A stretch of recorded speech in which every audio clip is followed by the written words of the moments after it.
The January transfer window is just under 3 days away, which means Mikel Arteta and co need to be ready and proactive. With the injury of Bukayo Saka, Arsenal certainly need to sign an attacker this window.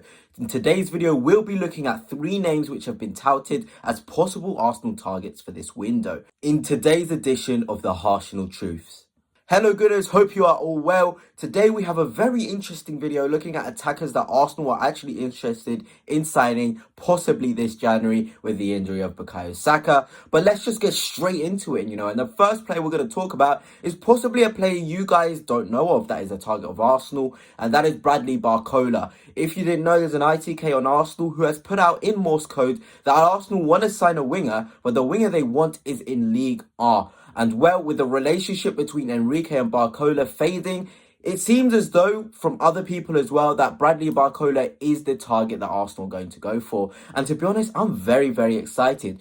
When he came with PSG to play us at the Emirates in the Champions League, he didn't look that impressive. But then again, he was 1v1 against Julian Timber, and that's a very, very hard task. But there's one thing for sure, Bradley Barcola is a talented winger, a 1v1 dribbler, a far better dribbler than Martinelli. And what he provides is both cover for Saka, but also cover on the left and playing as our first choice left winger over Martinelli and Trossard. He's the sort of player I would want us to sign 1000%. I think he's only 23 years old as well. He's added goals to his game this season. He looks confident. He looks like he has end product now. He just looks absolutely insane. And I just really, really hope this is true. But what has been said is that it's more likely to be done in the summer. Obviously, PSG wouldn't want to lose him in January. And they still hope that they can get over this conflict between him and Enrique. But anyway, Arsenal are ready there to pounce. They're ready to pounce because contract talks with him and PSG have stalled. They wanted to extend Barcola's contract to 2028. But the relationship between Enrique and Barcola has made things a lot harder. So let me know your thoughts down below. Would you want Bradley Barcola at Arsenal? For me, I was very shocked, like I said, to see this rumour, but I was very happy at the same time. It's about time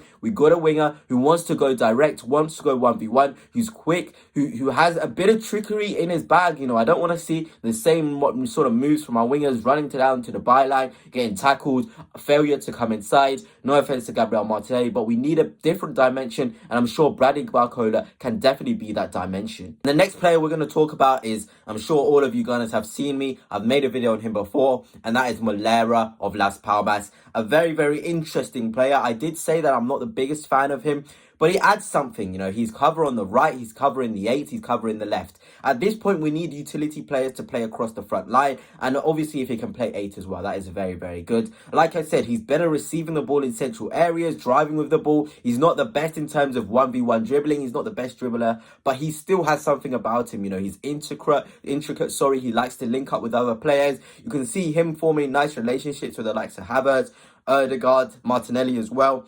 I would be, sort of intrigued to see how he does and how he would develop under Arteta. But for the 50 million fee that most sources have said that Arsenal are going to sign him for, I am just not sure. I do not think he's a 50 million player. I think he's 23 as well. So the same age as Barcola, separate, different profile. But if you had to tell me between the two who I'd prefer after analysing, looking at both players, is Bradley Barcola by far. But Molera definitely has something about him. He is sort of the main man for Las Palmas. He's the creative hub. He's asked to do all the attacking stuff and really trying to link with McBurney. He had a fantastic performance against Real Madrid. He was decent against Barcelona. He was decent against Atletico this season as well. So there's something there to work with Mikel Arteta. But it just does interest me if we really want players with potential, and we'd rather have players that are going to be there and they're going to perform and give us the goals and assists. Gone are the times, I think, now where Arsenal are looking at a player and being like, you know what, you can come in, we can develop you. We need winners and we need players that are able to come in and perform for us. And if Molera can be that guy, I'm very unsure, and I don't think he would be. But if he can be, then take a punt on him for sure. He's got the Spanish links. He's got, he seems to be a great personality as well. We are needing to add a lot more great personalities in the squad. We've got a nice group of players, and I'm sure we wouldn't want to ruin it with an ego signing. And I feel like that could be the case if you go for the bigger names out there, like the Leaos. They can maybe come into the squad and ruin the vibe. But that's not me saying Leao is a bad vibe. But I'm just saying probably this is why we're looking at these sort of players, the Moleras of this world, maybe Barcola as well, around that young age. They're not going to come in the side and start acting like they're superstars, world-class talents, because they've seen our squad. Our squad is very good, you know, and I feel like the thing is now, when we're looking at the players from PSG, from the AC Milans, we can comfortably say we can go for them because we're simply a better team. We will be a better team for these players to come to. It would be an upgrade, and especially if we can win the Premier League this season, if we can win the Champions League this season, these players are going to want to come and join us. It's not going to be like the bad old days where we'd be like, are we sure this guy wants to sign for us? We can be absolutely sure. And I feel like that leads nicely onto the next player I'm going to talk about, the guy that every Arsenal fan wants and likes, and that man is Alexander Isak. I mean, Alexander Isak, what a footballer he is. Everybody wants to sign him. I've not seen one Arsenal fan that has said, oh, okay, I don't want Alexander Isak.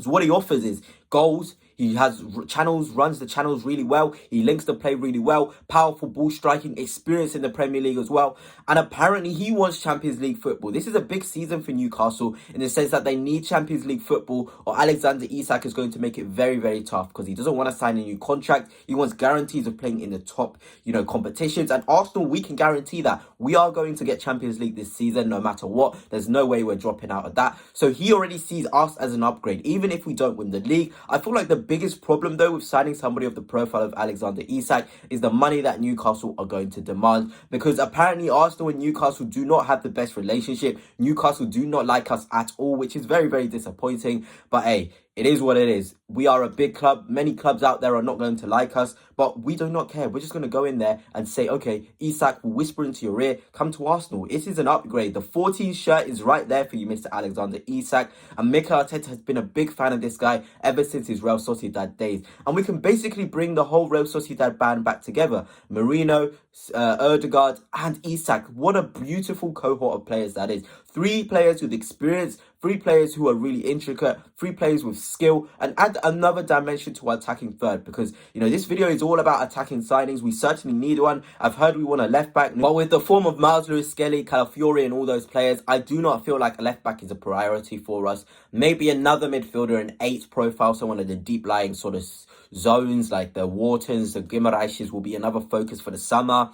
But attacking wise, we need to finally spend the big bucks in these attacking positions. I would even go as far as saying we need 2. So if it's going to be Bradley Barcola and Alexander Isak, go and spend the money and get them, because we need to add more firepower in those zones. We can't just keep relying on Bukayo Saka to carry us, Ødegaard to carry us in games. We need more threat from the left, from the central zones. Havertz has been a really, really nice signing for us. We can probably fit him into the side regardless of the signings we make, but we need to add more firepower no matter what, for those Champions League nights, for those big Premier League nights. And the players I have mentioned, I feel like will add the firepower story. Even Molera, even if I do not think he would be the best sort of signing for us. But anyway, goodness, that's it for now. Let me know your thoughts on these players I've talked about in this video. Is there any you would like to see? But until next time, peace.